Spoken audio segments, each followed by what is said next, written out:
Hare Krishna everyone, I am Shravya and I welcome you all on यूडिका lab.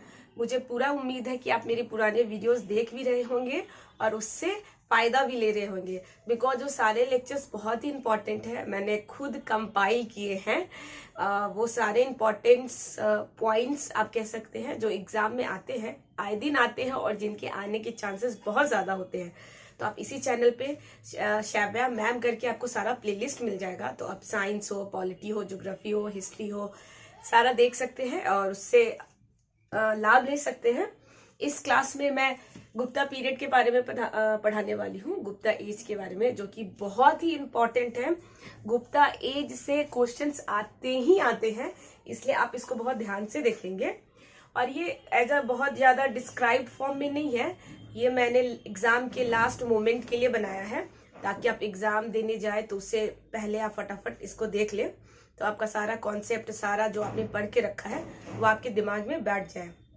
तो इसमें मैं बहुत इंपॉर्टेंट कॉन्सेप्ट बताऊंगी। अगर आपको बहुत ज्यादा डिस्क्रिप्शन में पढ़ना है डिस्क्राइब फॉर्म में, तो उसके लिए मैं अलग से लाऊंगी, वो सब प्रॉपर एक डायनेस्टी का क्या होगा लेक्चर होगा। अभी यहाँ पे हम बस इंपॉर्टेंट पॉइंट को ही देखेंगे।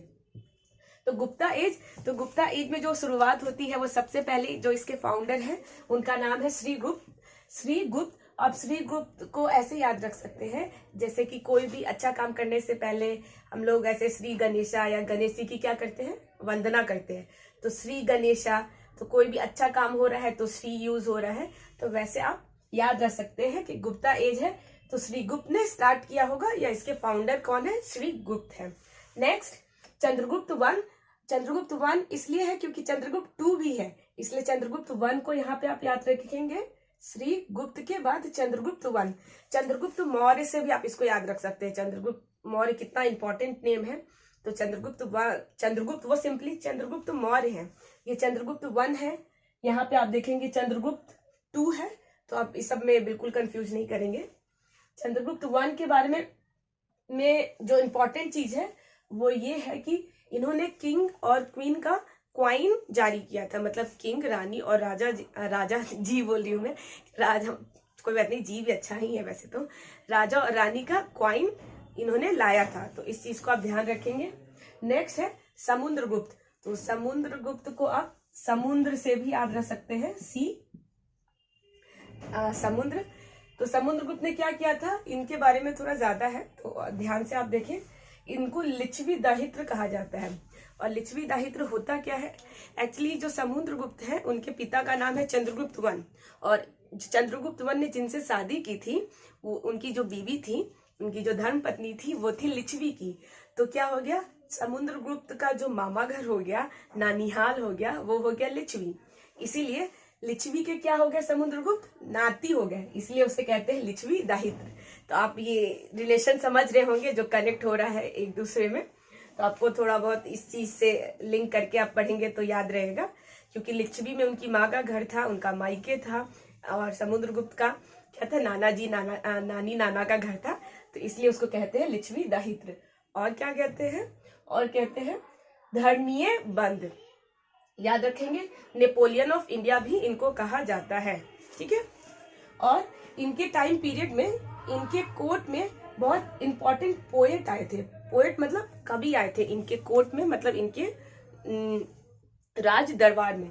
तो क्या नाम था उनका, हरिसेना। और जिन्होंने लिखा था प्रयाग प्रतिष्ठित। थोड़ा सा आपको कहीं नहीं दिख रहा होगा, कलर थोड़ा फेड हो गया है लेकिन मैं बता दे रही हूँ। पोएट हरिसेना, जिन्होंने लिखा था प्रयाग प्रतिष्ठित। और इन्होंने क्या किया था, इन्होंने क्वाइंस जारी किया था। क्वाइंस मतलब सिक्के, जैसे इन्होंने किया है ना किंग और क्वीन का, मतलब राजा रानी का, उस क्वाइन में बना हुआ था क्या, पिक्चर बना हुआ था। तो समुद्रगुप्त ने भी क्वाइन जारी किया था। इनके क्वाइन पे वीणा बजाते हुए, क्योंकि ये वीणा बजाने के बहुत शौकीन थे, he is a found of playing veena, इसलिए इन्होंने अपने क्वाइन पे वीणा बजाते हुए दिखाया है, तो वो आप याद रखेंगे। और मिलिट्री ड्रेस इन्होंने जारी किया था। और मयूर क्वाइन से भी क्वेश्चन आ जाता है, तो ये भी आप याद रखेंगे। नेक्स्ट है हेल्प लिखा हुआ है।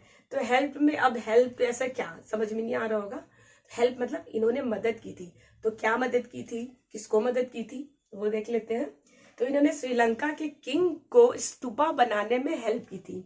स्तूपा होता है ना, जैसे बुद्धा का स्तूपा हो गया, जैनिज्म का स्तूपा, स्तूप घर जो बनता है जिसमें उनकी प्रतिमा, उनसे रिलेटेड कोई भी चीज को रखा जाता है। जस्ट लाइक टेम्पल, टेम्पल में क्या होता है, मंदिर में देवी देवताएं होते हैं। तो स्तूपा बनाने में श्रीलंका के किंग को इन्होंने हेल्प करा था। नेक्स्ट है रामगुप्त। राम जी से याद रखेंगे, रामगुप्त। इनके बारे में कुछ ऐसा इंपॉर्टेंट है नहीं, इसलिए आप इसको बस याद रखें, सीक्वेंस में है इसलिए मैंने लिख दिया। उसके बाद है चंद्रगुप्त सेकंड। चंद्रगुप्त सेकंड बहुत इंपॉर्टेंट है, तो इनका देख लेते हैं। इनको विक्रमादित्य भी कहा जाता है। एक्चुअली चंद्रगुप्त सेकंड जो है, इन्होंने बहुत सारी क्या ली थी, उपलब्धियां ली थी, मतलब बहुत सारे टाइटल्स लिए थे। कह सकते हैं टाइटल के शौकीन होंगे।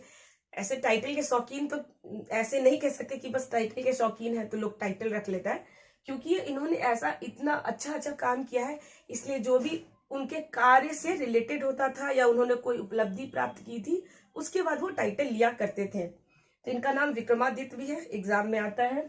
फिर देवी चंद्रगुप्तम, देवी चंद्रगुप्तम भी कहा जाता है, विक्रमादित्य भी कहा जाता है। अ कंप्लीटली डिफीटेड शाक।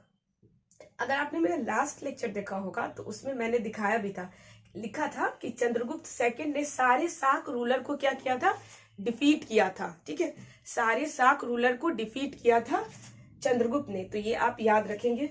इन्होंने भी कॉइन जारी किया है, तो कॉइन कौन सा है, सिल्वर कॉइन।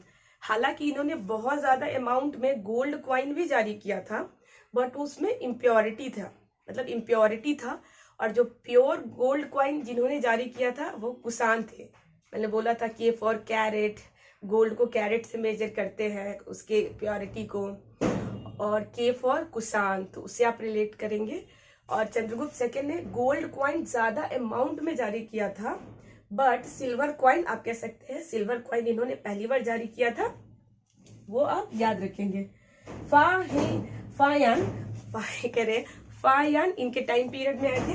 फायान जो कि क्या थे, चाइनीज ट्रेवलर थे, और इन्होंने बुक लिखा था फायान ने। बुक का नाम है फो कू की। और इनके टाइम में नवरत्न रहा करते थे, जैसे कि अकबर के टाइम में भी नवरत्न रहा करते थे, तो इनके टाइम पीरियड में नवरत्न रहा करते थे। हालांकि अकबर इसके बाद आएंगे, तो सबसे ज्यादा प्रायोरिटी तो इन्हीं को मिलना चाहिए, मतलब क्योंकि नवरत्न का जो कॉन्सेप्ट है वही लेके आए हैं। नवरत्न मतलब ऐसे नहीं कि वो पर्ल वगैरह रखते थे, वैसा नहीं, स्टोन वगैरह।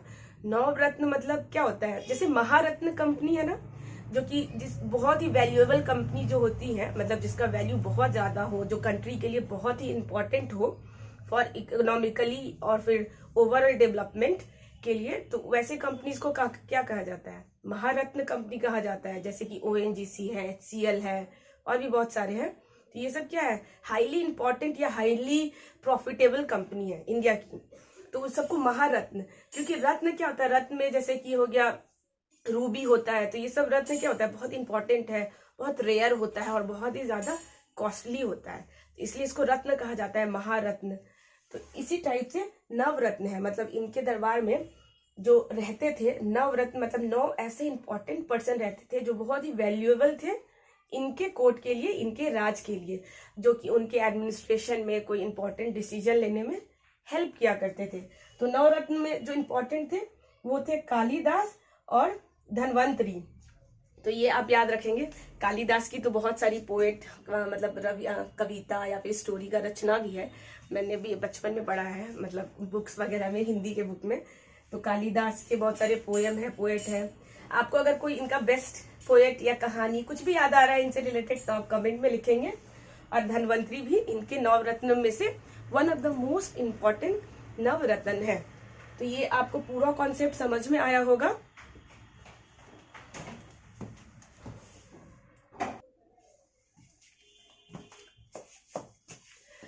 कुमार गुप्त के बारे में देख लेते हैं। तो इन्होंने क्या किया था, एस्टैब्लिश किया था नालंदा यूनिवर्सिटी। ठीक है, कुमार गुप्त ऐसे याद रखेंगे, नालंदा यूनिवर्सिटी।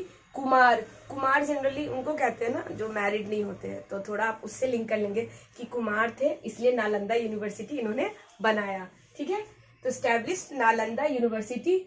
और नालंदा यूनिवर्सिटी में आपको पता है कि क्या होती थी, पढ़ाई होती थी, किसकी शिक्षा दी जाती थी, तो बुद्धिज्म की दी जाती थी।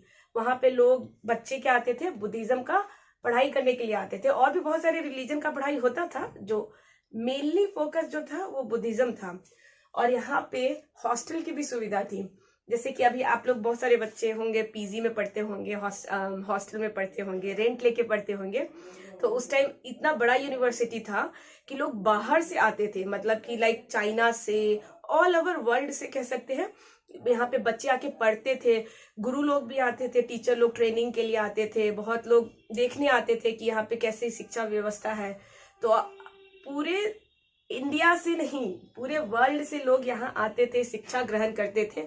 यहाँ के कल्चर, यहाँ का रहन सहन, यहाँ का स्क्रिप्चर्स, यहाँ का ग्रंथ के बारे में जानने के लिए। तो क्या हो गया, और जो नालंदा यूनिवर्सिटी है, यहाँ पे मेनली जो फोकस्ड एरिया था बुद्धिज्म में भी, तो पढ़ाई किस चीज से ज्यादा, पढ़ाई किस क्षेत्र में ज्यादा होता था, किस एरिया में ज्यादा होता था बुद्धिज्म में, तो महायान के बारे में।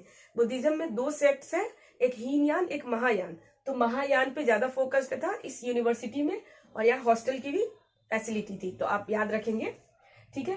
डिस्ट्रॉयड, और नालंदा यूनिवर्सिटी को आपको पता है डिस्ट्रॉय कर दिया था, मतलब इसको तहस नहस, इसमें आग लगा दिया था। तो किसने आग लगा दिया था? कुतुबुद्दीन ऐबक के जो सेनापति थे, उसका नाम था बख्तियार खिलजी। तो बख्तियार खिलजी ने इस यूनिवर्सिटी में क्या कर दिया था, आग लगा दिया था। और आग इतना, क्योंकि ये इतना बड़ा कैंपस था कि आग है ना महीनों भर तक जलता रहा, मतलब वहां पे हजारों लाखों किताबें थी, सब जल के मतलब खाक हो गया था। तो बख्तियार खिलजी ने ही इसमें आग लगाया था, और ये आग इतना ज्यादा तेज और कह सकते हैं बहुत दिनों तक रहा था। ये ऐसा नहीं है कि आज लगा 3 दिन में खत्म, काफी लंबे टाइम तक था। तो आप समझ सकते हैं कि कितना इंपॉर्टेंट यूनिवर्सिटी था ये हमारा, जिसको इसने खत्म कर दिया है। आपको पता भी है बिहार में बख्तियार खिलजी के नाम पे बना हुआ जगह भी है, बख्तियारपुर, उन्हीं के नाम पे है, ठीक है। नेक्स्ट देख लेते हैं, कुमार गुप्त के बाद है स्कंद गुप्त। तो स्कंद गुप्त ने क्या कराया था, जूनागढ़ इंस्क्रिप्शन, जूनागढ़ का जो इंस्क्रिप्शन है इन्होंने ही कराया था। स्कंद नाम है, स्कंद गुप्त। और सुदर्शन झील को रेनोवेट भी इन्होंने ही कराया था। सुदर्शन झील इज रेनोवेटेड बाय हिम। और सुदर्शन झील को किसने बनाया था? रेनोवेट करने का मतलब होता है इसको फिर से पुनर्निर्माण करना। अगर होता है ना, जैसे दिवाली में हम लोग घर की सफाई करते हैं, अगर थोड़ा बहुत टूट फूट गया है तो उसको पेंट वेंट लगा देते हैं, लिपा पोती जिसको कहते हैं कि लिपा पोती फिलहाल कर देते हैं, जब घर बनेगा तब देखा जाएगा। तो वही हो गया कि रिनोवेशन का काम, कि अगर थोड़ा बहुत टूट गया है, स्क्रैचेज आ गया है, पील ऑफ हो गया है, फेड हो गया है, तो उसको क्या करेंगे, फिर से वापस से तैयार करेंगे, ताकि कुछ साल तो अच्छे से टिक जाए, आगे के लिए रह जाए। तो रेनोवेशन इन्होंने ही कराया था। बनाया किसके द्वारा गया था सुदर्शन जी? तो वो चंद्रगुप्त मौर्य, ठीक है। और रुद्रदामन ने भी इसको रेनोवेट कराया था, तो ये भी आप याद रखेंगे, रुद्रदामन और स्कंद गुप्त द्वारा क्या हुआ था, रेनोवेट कराया गया था। स्कंद गुप्त ने और क्या किया था, इन्होंने डिफीटेड किया था हुरनों को। हुरनो एक जाति होता है, हुरनो, ठीक है, तो उनको भी इसने हराया था। तो ये भी चीज आप याद रखेंगे। नेक्स्ट है भानुगुप्त। तो भानुगुप्त ने क्या कराया था, एरन एडिक्ट इन्हें नहीं।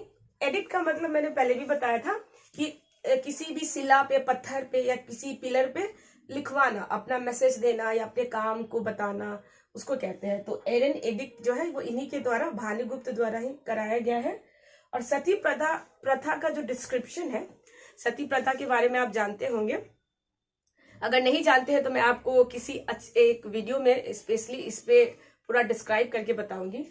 तो सती प्रथा का जो डिस्क्रिप्शन है ये इन्हीं के टाइम में मिला था। भानुगुप्त के टाइम में ही सती प्रथा जैसा कुछ एग्जिस्ट करता था, उसके बारे में जो होता है ना, साक्ष्य, एविडेंस कहते हैं ना, प्रमाण कहाँ है तुम्हारे पास, तो प्रमाण यही है, यहाँ से मिला था।